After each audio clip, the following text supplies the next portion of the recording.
Good afternoon and welcome to Downing Street for today's coronavirus briefing. And I'm joined by Deputy Chief Medical Officer Professor Jonathan Van-Tam and Dr. Jenny Harries, the Chief Executive of the UK Health Security Agency. I'd like to update you on what we're doing to fight the virus, both at home and abroad. First, turning to what's happening here in the UK.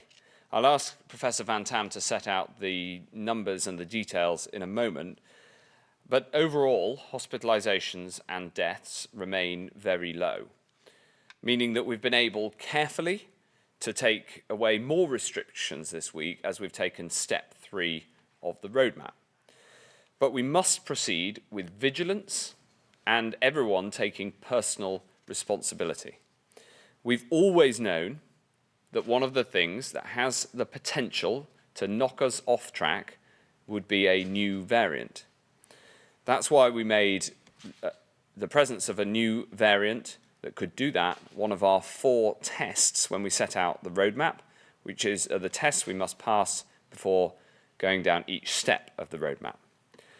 The early evidence suggests that the B1617.2 new variant, first discovered in India, passes on more easily from person to person than the B117 variant, that was first discovered, of course, in Kent.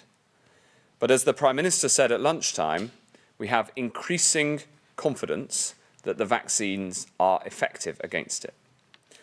That means that our strategy is the right one, to carefully replace the restrictions on freedom with the protection from the vaccine. What it means is that it is even more important that people get vaccinated. As I've reported to the House of Commons, there are now 2,967 cases known of this variant in the UK. And we are determined to do all that we can to ensure this new variant doesn't put our recovery at risk. So we've acted fast to guard the gains that we've made together. We now have an incredibly sensitive biosecurity surveillance system here in the UK. And I'm going to set out a couple of new details about that in a moment. This surveillance system spotted the cases in Bolton and in Blackburn early, and through surge testing and increased vaccinations, we're throwing everything at it there. The weekly case rate in Bolton is now 283 per 100,000, and it's doubled in the last week. There are now 25 people in Bolton Hospital with COVID. The majority are unvaccinated. Nearly 90% have not yet had 2 vaccines. This shows the importance of getting vaccinated, not once, but twice. So when you get the call, get the jab. Almost 14,000 vaccines have been given in Blackburn and Bolton since Friday, and over 26,000 doses have been given in the last week, the highest weekly total in these areas. We've also surged testing and delivered 75,000 extra tests to these 2 areas, and we're using 12 testing sites and a 100-strong team going door to door. But these are not the only areas where we have a cause for concern. We're seeing other cases where rates are rising and where we need to act fast, as we have in Bolton and Blackburn. We know that this playbook that we're using in Bolton and Blackburn worked in South London against the South African variant, where we had a series of cases of the South African variant, and we brought that under control. And we've used our extensive surveillance system and new techniques to identify the areas we're most concerned about. We, of course, look at the number of cases, we look at the number of identified variants, and we look at hospitalisations, and we publish all of these data. But we're now also able to use 2 further tools. Mobility data shows travel patterns in different areas, and we look at this in deciding where the virus is at risk of spreading. And next, we also analyse wastewater in 70% of the country, and we can spot the virus and the variants in the water. And that can help us identify communities where there's spread. As a result of all this analysis, we're now surge testing and increasing vaccinations in Bedford, Burnley, Leicester, Kirklees, North Tyneside and Hounslow in London. And we're also supporting the Scottish Government, who are taking similar action in Glasgow and Moray. What this means in practice is putting in more testing sites, and on vaccinations, making more vaccinations available to everyone who's eligible. And to everyone across the whole country, I'd urge vigilance as we open up, and of course, as soon as you're able to get the jab. To everyone in these areas, please exercise caution, get a test, and as soon as you're eligible, get the jab. As we carefully replace this shield of restrictions with the sword of the vaccination programme to give us protection for the long term, we keep driving the vaccination programme as fast as we can. I'm delighted to say that as of midnight last night, 7 out of 10 adults in the UK have now had their first dose. That's 7 in 10 people who have a big degree of protection against the virus. I'm also delighted that almost 4 in 10 have had the extra protection that comes from having 2 doses. And I'd like to show you a chart which puts this into context and shows this protection across the country, and also to help explain why we've taken the decision to change our dosing interval from 12 to 8 weeks for the most vulnerable. This chart shows the proportion of people who've had the jab according to age group.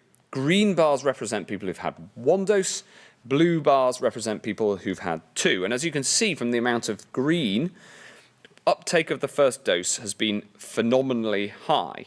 And we followed the strategy of getting first doses to as many people who are vulnerable to COVID as possible, as quickly as possible.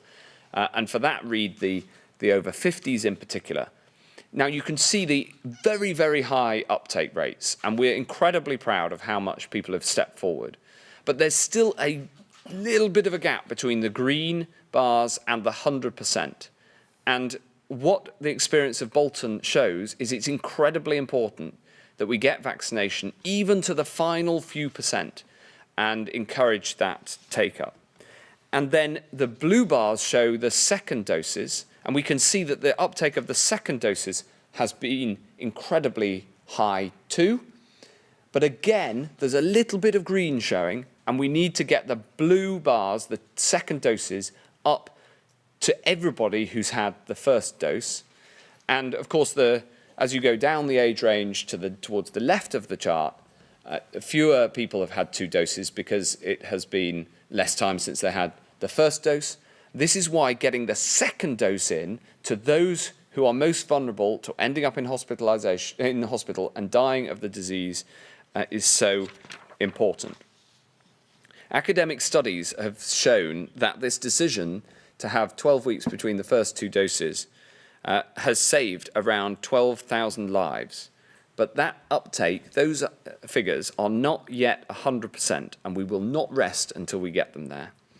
And crucially, this acceleration now of second doses for the over 50s, for the most vulnerable, is all about getting the maximum possible protection for those at greatest risk.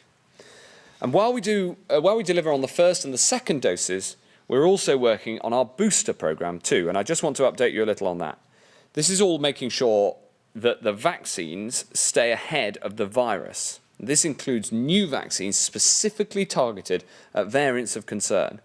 I'm delighted to be able to announce a new clinical trial backed by £19 million of taxpayers' money to look at the use of current COVID vaccines as booster vaccines and to see what combination and what part they can play in keeping us safe for the long term.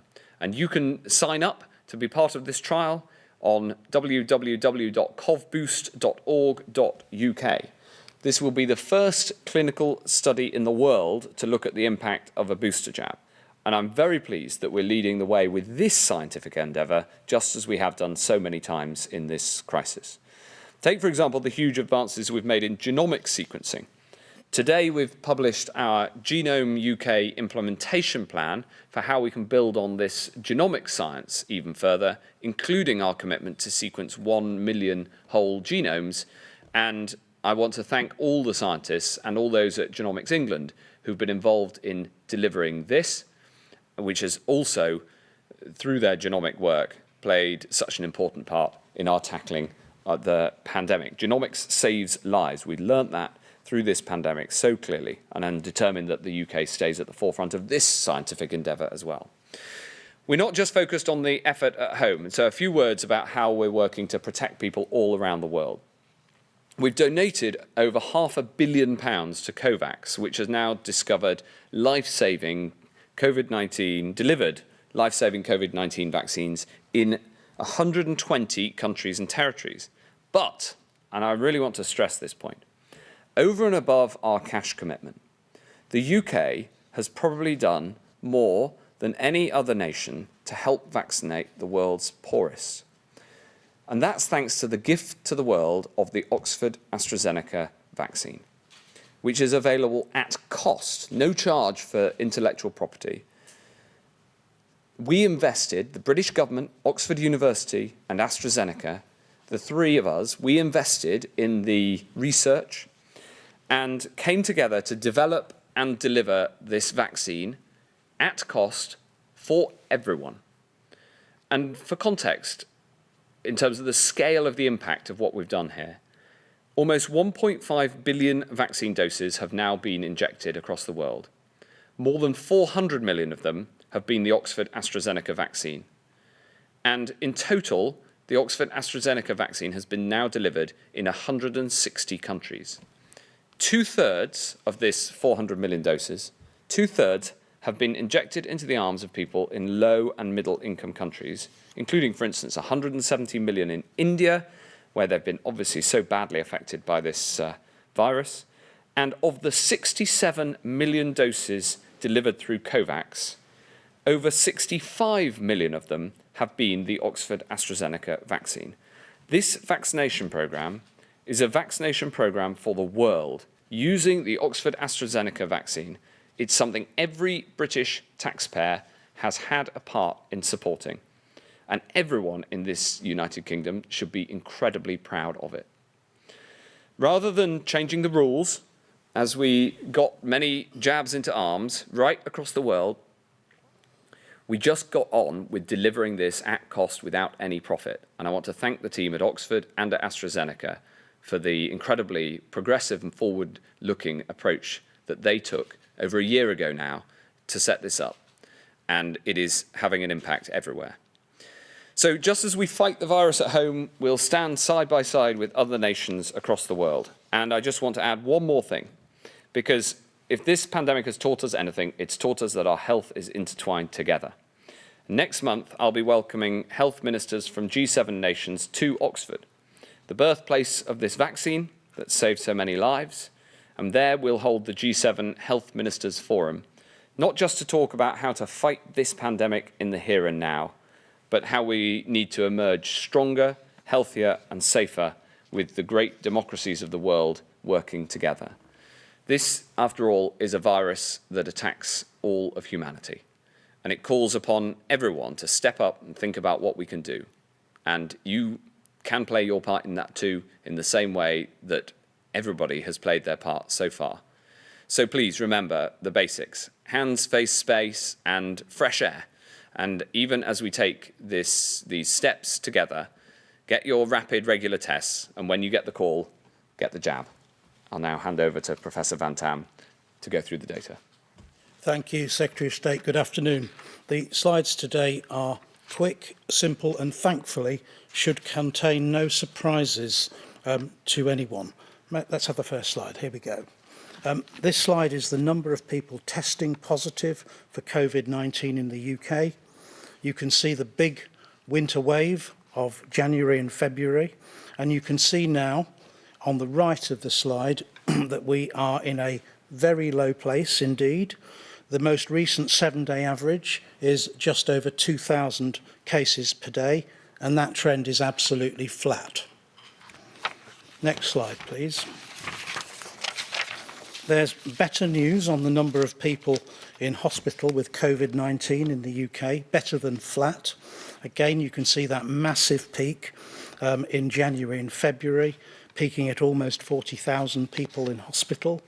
We're now down on the 17th of May to under 1,000 people in hospital with COVID-19, 939, and that's a drop of 17.17% in the last week. Next slide, please. In terms of the number of deaths of people who've had a positive test result for COVID in the UK in the last 28 days, the most recent 7-day average is now running at 8 deaths per day. These are still regrettable, but we are nevertheless in an extremely low place compared with where we were back in January and February. Next slide, please. And finally, this is a different depiction of the data that you've already seen in an animated form from the Secretary of State. You can see that we are now at almost 37 million individuals who've received their first dose of a COVID-19 vaccine in the UK. And we are now at around about 20 million, just over, for people having received both doses of the vaccine.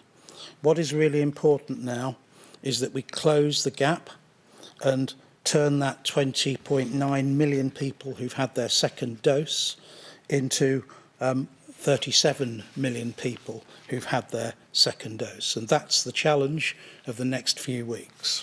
Thank you, Secretary of State. Thank you very much, Professor Van-Tam. We're now going to go to questions from the public and then questions from journalists. And the first question from the public by video is Helen from Manchester. Helen.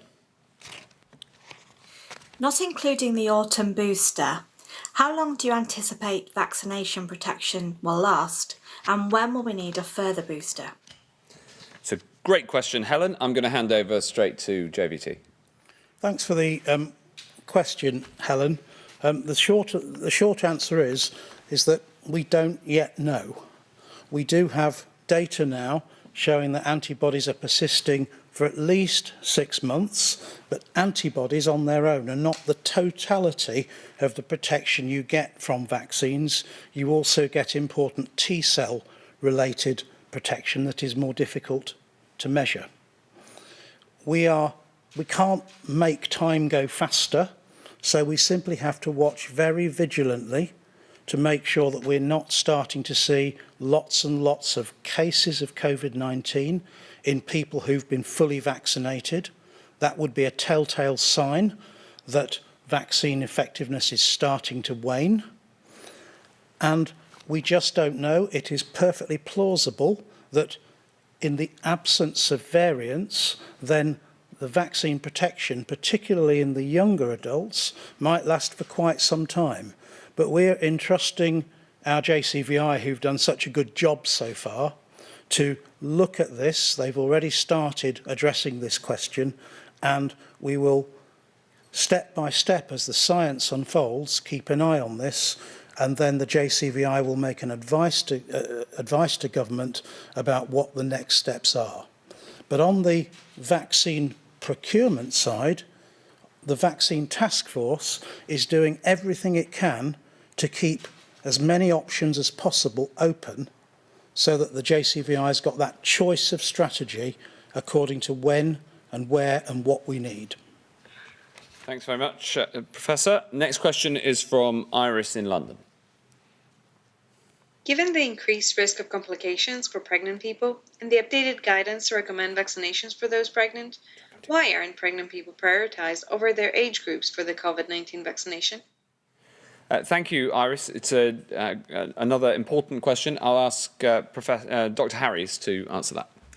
Thank you, Iris, for that. And you'll probably have noticed that our guidance has been very cautionary. Women who were pregnant were included in the advice for the clinically extremely vulnerable at the start. And the same precautionary approach has been applied to vaccination, and Professor Van-Tam may want to add to my comments in a moment. But I think what we didn't have any information specific to pregnant women at the start. We have now acquired that over time, and we think it's perfectly safe for women to have that. Mixed with pregnancy will be women who have specific underlying conditions. So if you are a pregnant woman with underlying conditions, then clearly you will be treated within that risk group. But for pregnant women who are otherwise fit and healthy, it's entirely appropriate, JCVI have looked at the evidence, to be called in with your own age group, but not to receive the AZ vaccine, because most of the evidence is for other vaccination types at this time. Thank you very much. Anything to add? Nothing to add. Thank you. Thanks very much. We'll now go to Hugh Pym from the BBC. Hugh. Thank you very much, Secretary of State. At what point do you think you'll have enough data on the spread of the Indian variant and the impact on hospital numbers to give a clearer picture on the next stage of the roadmap? And a question for you and your colleagues. What is your current assessment of how fast this new variant is spreading relative to the existing UK variant? Thanks very much, Hugh. So I'll answer the part of the question and then pass on to Professor Van-Tam to answer the rest. In terms of the roadmap, we've set out that we will take step 4 not before the 21st of June, and we will give a decision on that on the 14th of June using all the information that we have up until then. Now, clearly, every day we're getting more information. We're getting more information about how many people are in hospital in the areas where there are hotspots of this new variant, and we're getting more scientific information that the professor can take you through. So in terms of making those decisions, we'll look every day at the data and we'll make a final decision on whether we can go ahead with step 4, and we'll make and publish that decision on the 14th of June.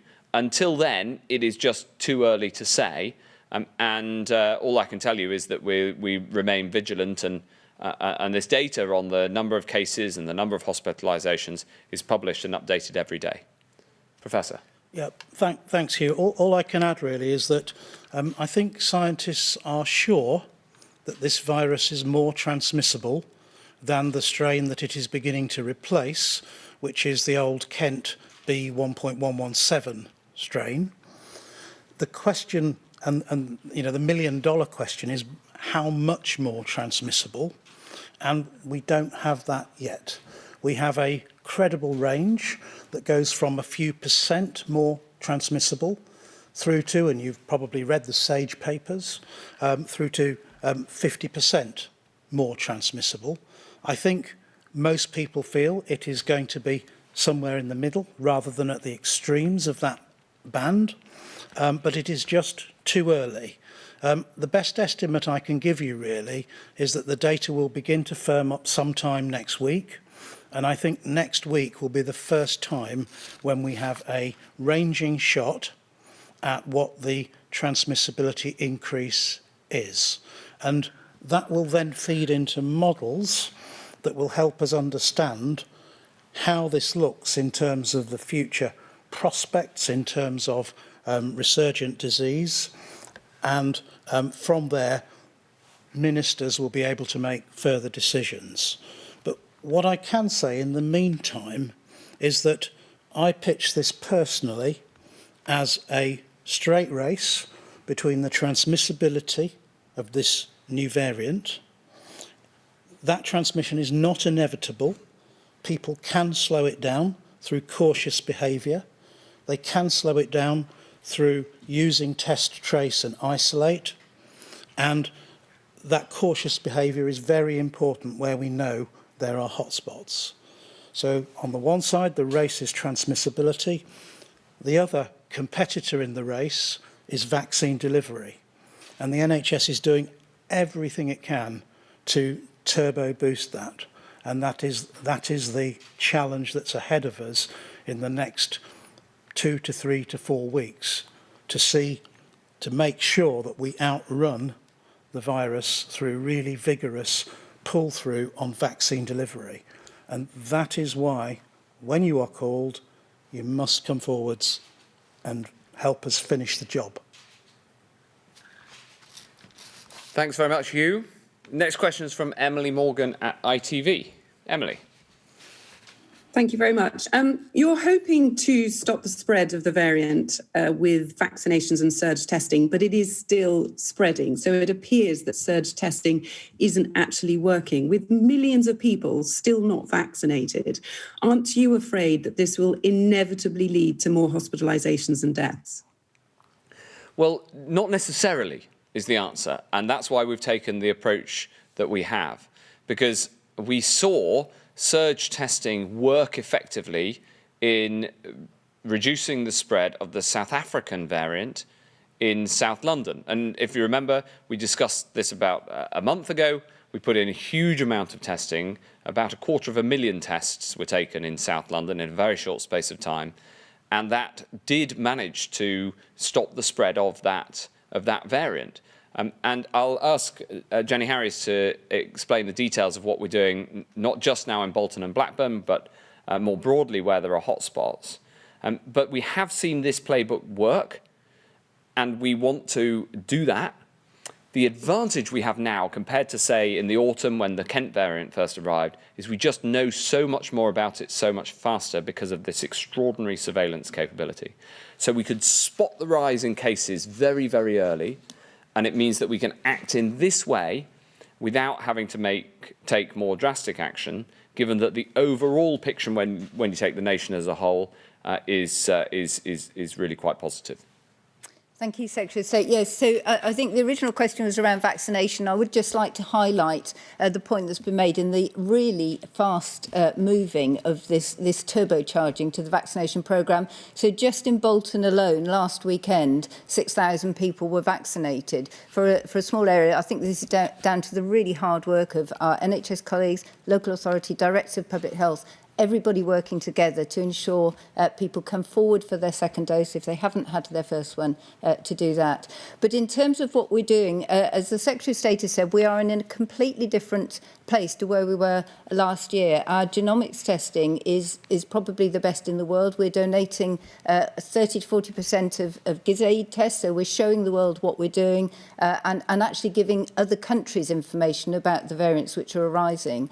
And with that very precise testing, we can follow backwards, follow up chains of transmission, undertake very enhanced contact tracing, so people are going using shoe leather to going door to door, working in these areas to support individuals.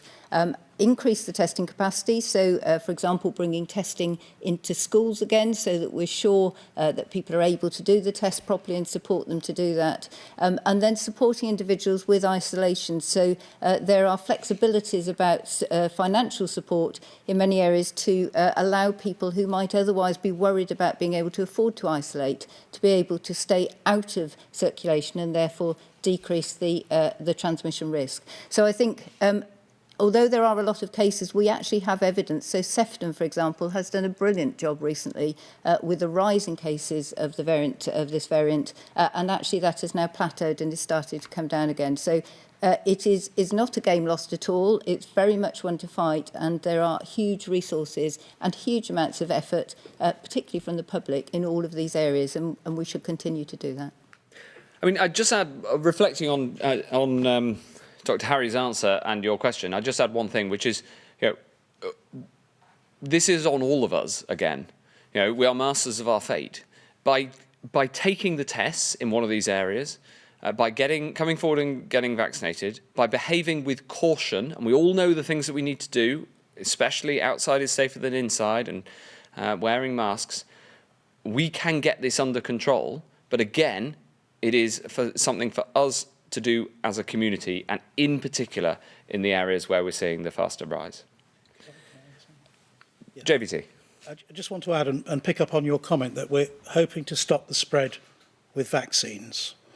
Yes, of course we are, but on their own, they will need support from people being cautious and from the test, trace and isolate.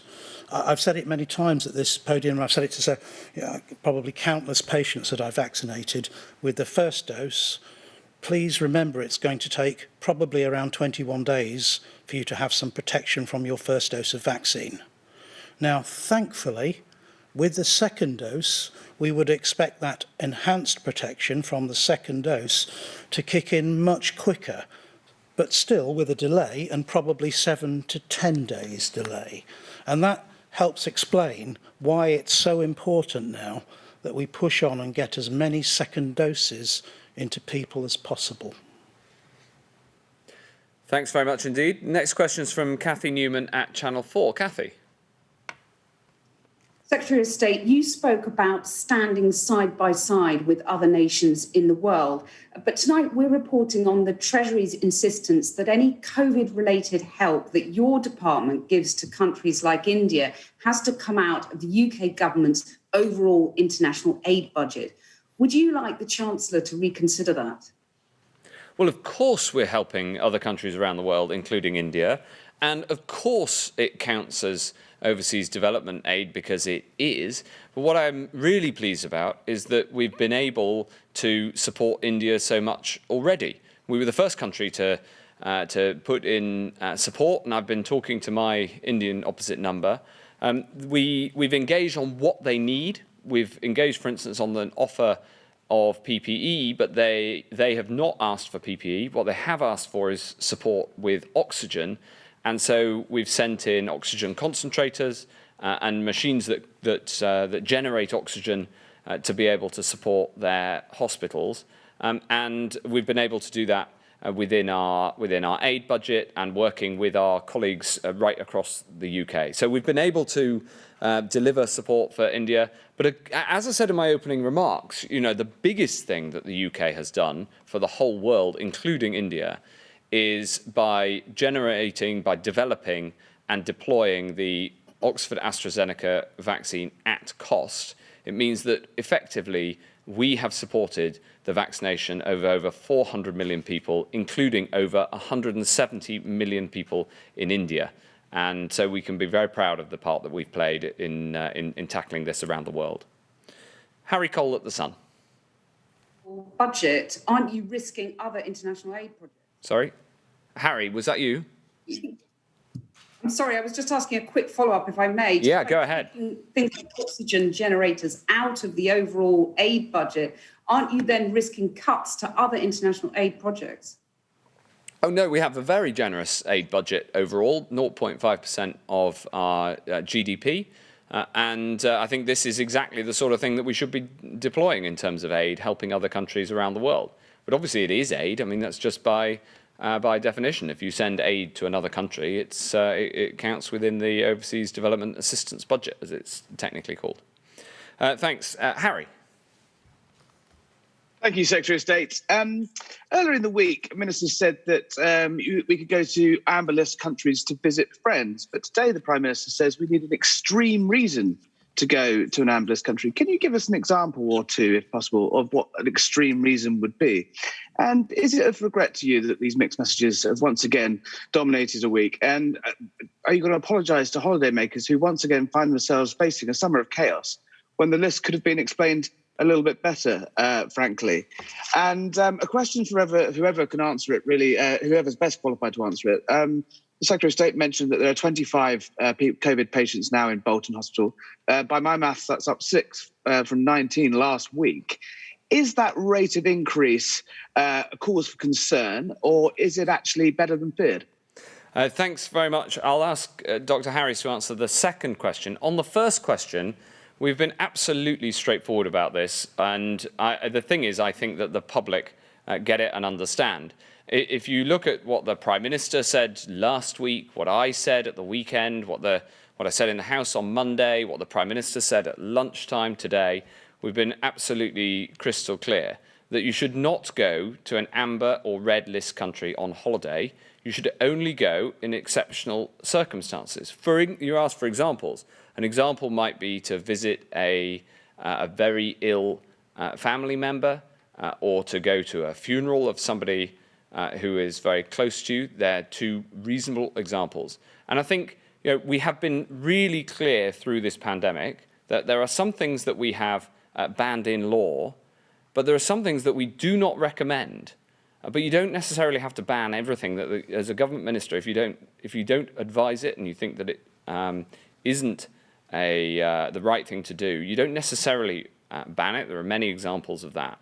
But what we do know is that the public have been brilliant at exercising the personal responsibility that we are seeking. And so I would advise all Sun readers to listen to the Prime Minister, to follow the government advice which is on the government website, and to book a holiday if you want a holiday abroad. That's what the green list is for. Or, like me, to holiday at home. Jenny.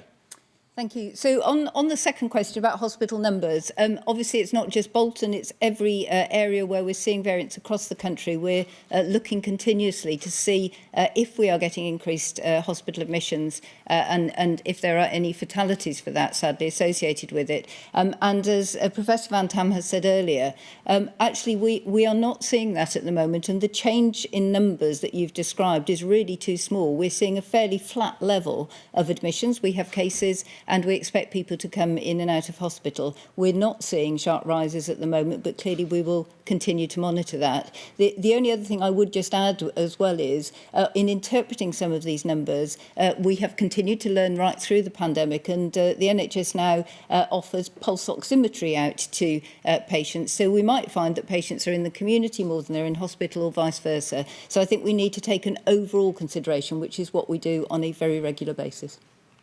Thanks very much. Any follow-ups, Harry? I can see you. Yes, please. With all due respect, Secretary of State, you haven't been crystal clear, have you? Because on Monday, George Eustice was saying that it was OK to visit friends in amber list countries. He was wrong, wasn't he? The example you've given isn't to visit friends, it's to visit very sick relatives. Why are these mixed messages?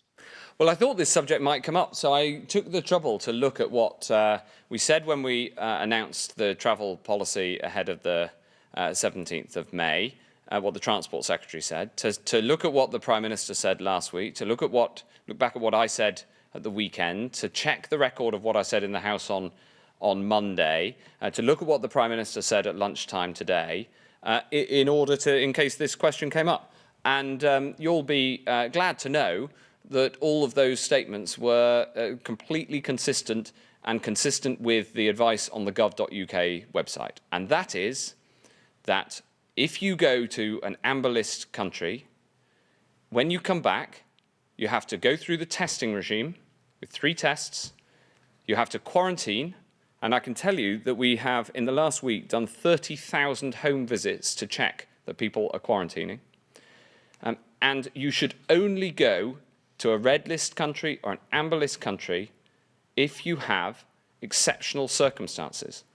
The purpose of the green list is that we've looked around the world at the countries where we think that it is safe to travel, both from a point of view of having no or very, very low variants of concern and a low case rate, just as we have here in the UK.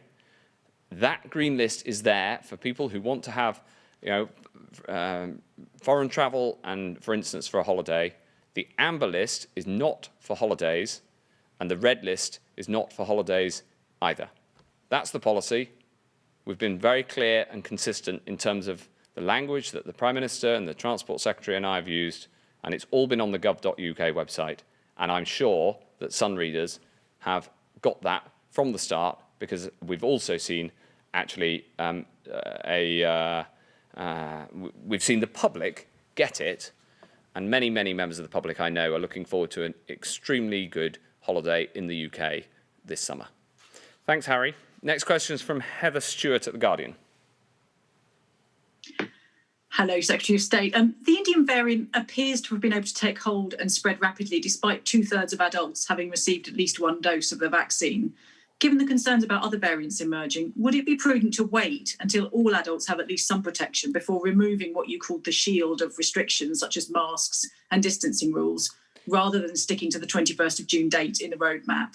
And just for Professor Van-Tam, you talked about cautious behaviour being very important in those new hotspots, Leicester and Bedford and so on. I wonder whether you'd advise people against taking advantage of some of the new freedoms that have been allowed this week, such as meeting up in pubs and restaurants. And would it be unwise for people from outside to travel to these areas to visit family and friends? Thanks very much, Heather. 2 excellent questions. I will. All I'll say before handing over to Professor Van-Tam on the roadmap is, we'll set out a decision on the 14th of June, looking at all this data. We are seeing the vast majority of cases, both of the existing variant and of the B.1.617.2 variant amongst younger groups and unvaccinated people.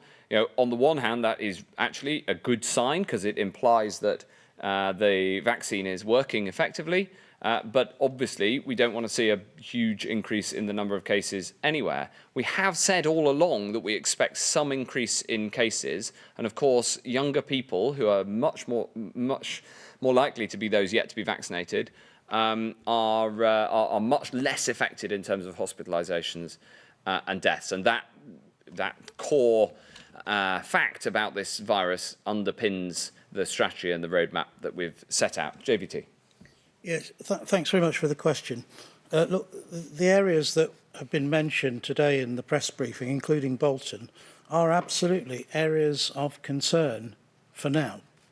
And I would advise the residents in those areas to think very carefully about the freedoms they have, weigh up the risks, and be very cautious. So, if it is possible to do something outside, better to do it outside. If it is possible to do something with smaller numbers, with people you know, rather than multiple new contacts, it's better to do that. Take it steady. I think I've said don't tear the pants out of it once before from this or a similar podium. But frankly, we're back to that again now. The government has given people freedoms to start to make these judgments for themselves. And I understand that, we can't live for years and years on end with rules. People will have to learn to manage these risks from COVID for themselves, because this is not going to go away in the short term, the medium term, and probably the long term. But you have to be cautious. You have to weigh it up really carefully. And if you don't feel well, you need to absolutely get a test. If you're offered a test as part of the surge testing, you need to have it. You need to follow the rules on isolation. And when you get the call for the vaccine, whether it's your first dose or your second, remember this is a race against the transmissibility of the virus. Don't delay, take up the offer, come forwards immediately. Thanks very much indeed. Is that okay, Heather? Very good. Final question is from Andy Woodcock at The Independent. Andy. Secretary of State, the European Council has decided today that it's going to recommend that anyone who has been fully and properly vaccinated can come to the EU this summer. There'll be a lot of people in the UK who've had their 2 jabs. They'll think, I've been vaccinated, I'm safe, I can now travel to the EU, I can go to France or Spain, but I can't come back, because if I do, then I'll have to go into quarantine as things stand. Why is it that people who've been properly vaccinated aren't exempted from the traffic light system? And if I could ask the medical experts, if somebody has been fully vaccinated, what sort of risk do they actually present to people if they go abroad? Is the decision by the European Union to allow vaccinated people in a rational decision to take at this stage? Thanks very much, Andy. Well, the thing is that most areas of Europe, most countries in Europe have a higher rate of the virus than we do, some significantly. And there is also a much more significant presence of the so-called South African variant of concern in mainland Europe. And that's why we've chosen to put only Portugal out of mainland Europe on the green list. And for instance, on the latest data, the proportion of the South African variant in France was around 5%, and hence we've kept it on the amber list. We take these decisions in order to protect the recovery at home. And so, of course, it's a matter for the EU, what their international travel rules are, and largely it's a matter for individual countries within the EU. I've seen the proposals. It's not a final decision, I understand. I've seen the proposals from the EU, and obviously I talk to my EU counterparts all of the time. So we will work with them. In the long term, we need to find a way to have safe international travel. But right now, with our levels of vaccination really good, but not yet there, we are, I think, wise to take a cautious approach to international travel. Anything to add? Yes, thanks for the question. It is a good question. Vaccine effectiveness is not 100%. We know that from the clinical trials. And we know that vaccine protection is going to vary by individuals. It's probably going to vary by age. There are some data that suggest that protection is not quite as good in people who have a suppressed immune system. And it is possible that we will see some signals in the future that vaccines don't work quite as well in people who have a range of chronic illnesses. So in other words, it's very personalised how well the vaccine is going to work for you personally. On top of that, we can't solve this by just measuring your antibodies, because T-cell immunity is far less measurable and is much more difficult to do, and that's another component of the degree of protection you're going to get. And then I think we can be very clear that when or if a vaccine fails to give you the maximum amount of protection that you were hoping for, and what it says on the tin, as it were, then the things that are going to go first are the vaccine's ability to protect you from infection and to stop you from transmitting it to others. The things that will go last are the vaccine's ability to stop you getting into hospital, having severe disease and dying. They're the bits that we think, are generally the strongest, even with a weaker vaccine. So from that perspective, the bit that fails first if a vaccine's not, 100%, is its ability to stop you getting infection and transmitting to others, even if it would still keep you out of hospital and stop you from dying of COVID. So that's a tricky nuance in terms of the argument that just because you've had vaccines, it's entirely safe to go abroad. Everything is relative. And the other bit of relativity is whether you're, when you go abroad, jumping into a pond with one shark in it or jumping into a pond with 100 sharks in it. It changes the likelihood that you're going to get bitten. And the disease levels in these different countries that are potential destinations are all very different. And as we've just laid out, some of them still have quite high levels of disease activity compared to the UK. So I think it's a fair ambition, I think it's a good aspiration, but I think we have to move very cautiously and find our way forwards carefully on this. Well, there you are, Professor Van-Tam's theory of relativity. Anything to add, Dr. Harries? Just to say that the variant that we're looking at now, the B1617.2, we think has been detected in 48 countries to date, 44 of those confirmed on GISAID, which is the international library, if you like. And it just goes to show how many different variants are out there. And we've just had a conversation about understanding the vaccine effectiveness against that variant and waiting for the information. So I think we still have a lot to learn. But as Professor Van-Tam said, a good aspiration and ambition. Thanks very much indeed. That concludes today's coronavirus briefing from here in Downing Street. Thank you.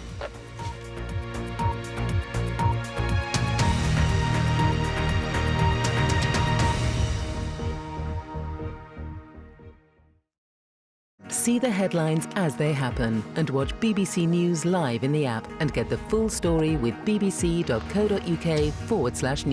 Follow the story for all the latest with BBC News.